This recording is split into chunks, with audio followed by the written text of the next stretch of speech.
Once upon a time, a common elf named Imlerith was hanging out with girls outdoors, but suddenly a wild witcher jumped out of the bushes and scared off all the ladies with his barbaric behavior.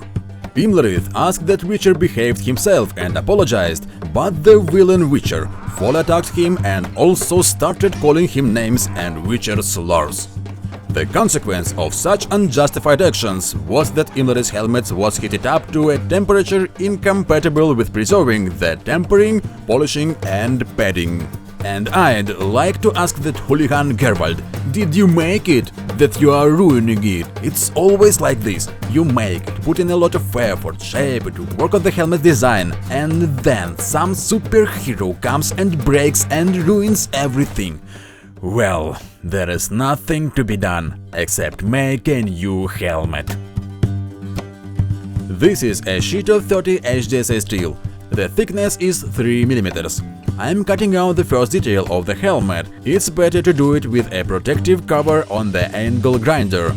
If you cut without it, make sure that your or another humanoid head is not in the plane of the cutting disc. Send this video to all your friends, relatives and pets. Everyone should know how to make a wild hunt helmet safely. This will be the nape of the helmet. The press helps me to do a part of the work. Unlike the hammer, the press does not cause vibration to the hands, and the work goes smoothly and comfortably. Such stretching reduces the thickness of the steel, so only a part of the work can be done like this.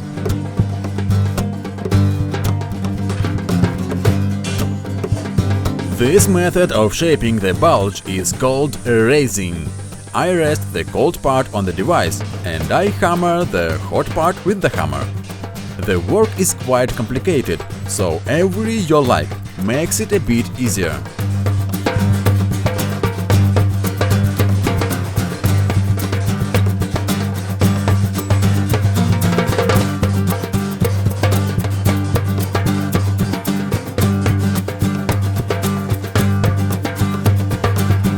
The next part is made out of 2 mm. It has quite a simple cylindrical shape with a slight bulge. The bending into the cylinder can be done by hitting the sheet on the device shaped like a saddle. I hammer out the bulge on the steel pit. These are basic methods of armor shaping available to even housewives.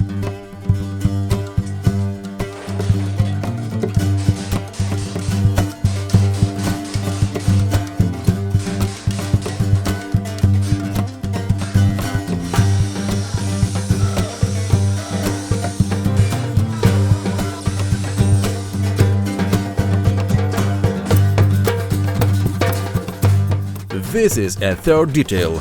It will be attached to the bottom and protect the neck and the shoulders a bit. Such bending can be done only with heating, but I need to be careful, since it reduces the thickness. Also, the hammer hardening makes the steel harder and it won't be easy to drill it.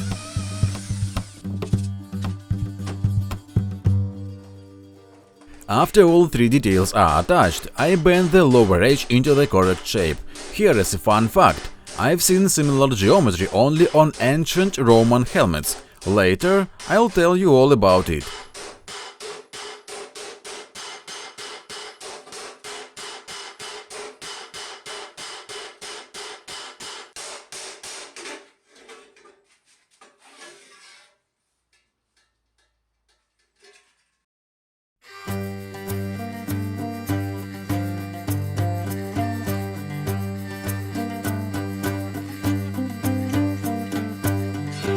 Now it's the visor turn.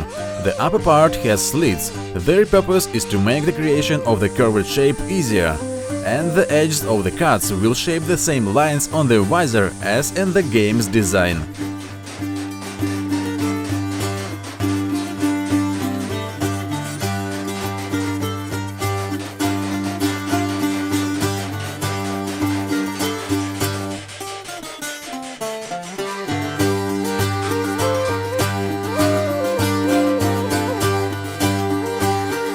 I attach the visor to the helmet and now I'm fitting the details after heating them up. You can see the advantages of the oxygen cutter. Using the cutter you can even reach inside, heat up and hammer the detail. Witcher can use the ignisign to create flames and heat up steel. That makes the production of armor much easier. But instead of honest work, those alco witchers drink their elixirs and destroy the rare animal species. I will make the part of the second detail triangular. It will make it more noticeable, but this curve won't have any meaningful practical purpose. On the contrary, it will catch the weapon of opponent better. It's not good.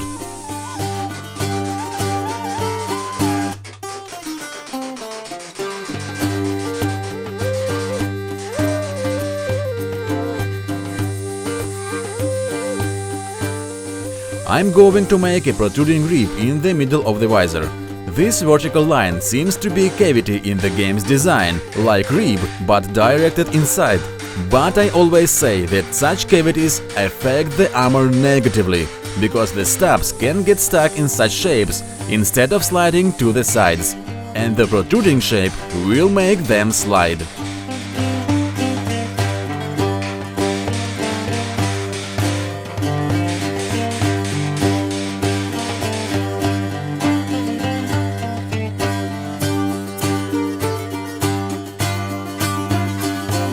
Now I'm going to make the ribs on the first detail. Firstly, they repeat the lines as in the original design, and secondly, they will strengthen the structure. Thirdly, they look stylish and cool. To envy of all witchers who have never ordered any armor from me.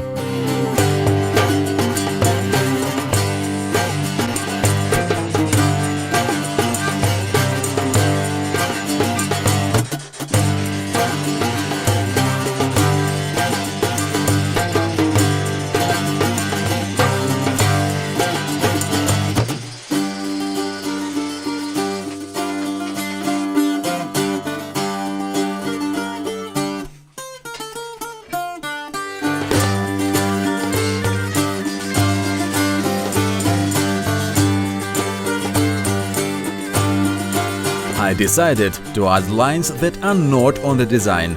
They complement the ribs on the first detail and the composition looks full.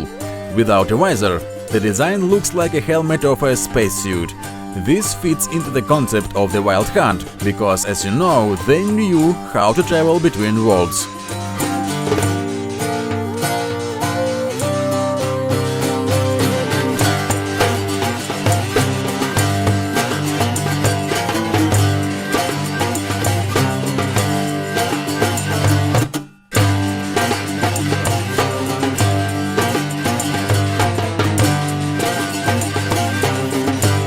Imlerith is one of the generals of the Wild Hunt from The Witcher 3. The armor of this antagonist is ambiguous, but the helmet is quite practical.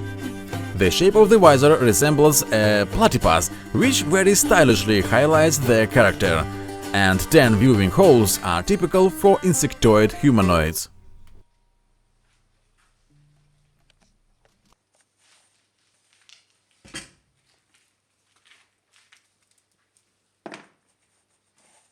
Есть, да?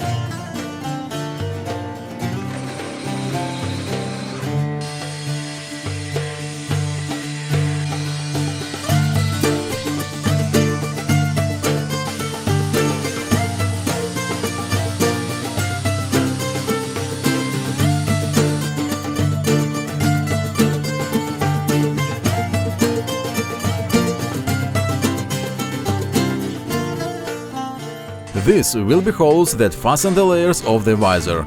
It will actually be welded from the inside by electric welding.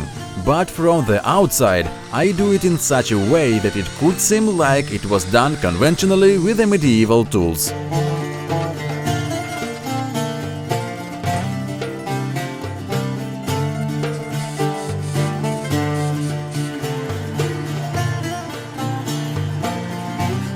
Now I am doing the annealing of the steel. Hardening and brittleness increased from the hammer hardening and welding. Annealing will restore softness and viscosity.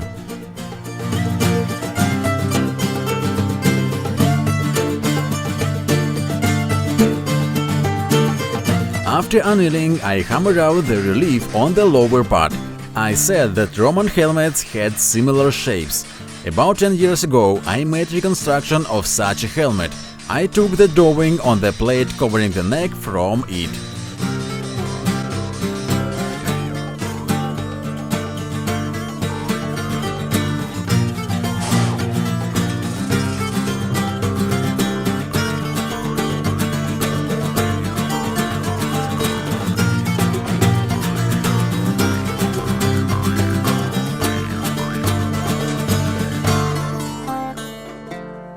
This is still 30 HDSA, therefore I hardened the helmet in water at a temperature of 830 degrees.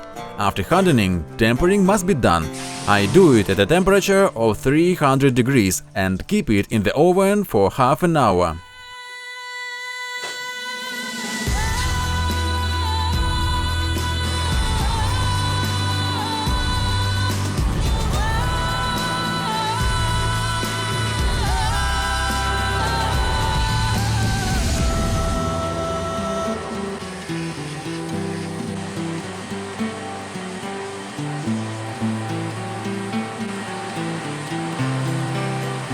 I paint the inside with black paint so that the helmet does not rust from use. On the outside I do the blackening. I do not know the composition of this substance. I know that something similar can be bought in arms shops, blackening or bluing substance. I did not manage to make the color monochromatic, although this is even a plus for this helmet, but the main disadvantage is that this coating is very easily erased.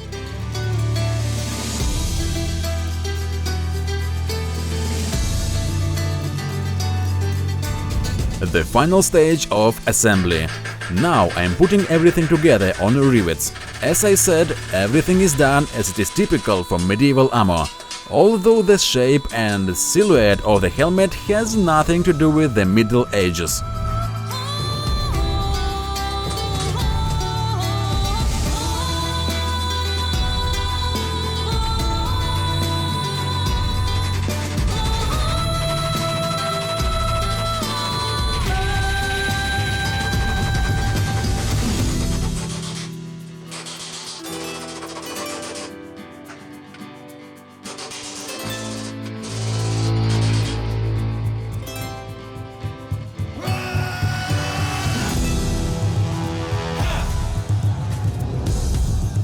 And now I need to check the structure via the crash test with a steel weapon. ArmorySmith for your victory. This is a Puhurt falchion.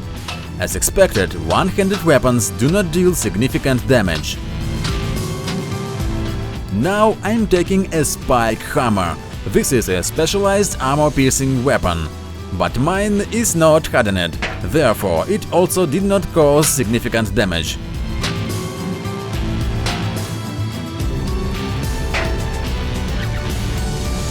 This is a long sword. I deliver blows in the style of the Witcher school, but this is all nonsense. The effectiveness of these blows is the same as from ballerinas against the phalanx of heavy infantry. But this is the weapon of a real man, a Puhurt poleaxe that deals powerful blows. Witchers do not know how to use such things, which proves that they are skinny scumbags. So far, I have not seen a single Witcher who would not hesitate to take part in a regular Puhurt. As one dwarf said, the ass of fencer will immediately sheet as soon as he sees formation with shields. The crash test proves that the Puhurt helmet cannot be assembled on rivets like some medieval helmets. The hardened edges of the rivet holes move and cut or pull out the rivets. That makes the helmet lose its integrity. After the test, I assembled the helmet back on the rivets, but additionally welded it from the inside. The conclusion is as follows: the design of the Puhurt helmet should be strengthened by electric welding. The creation of such content and doing the crash tests takes a lot of effort and resources, so thank you very much for your support on Patreon. This makes it possible to create this content. During the war, I spent the money from Patreon on volunteering. Thank you for this opportunity.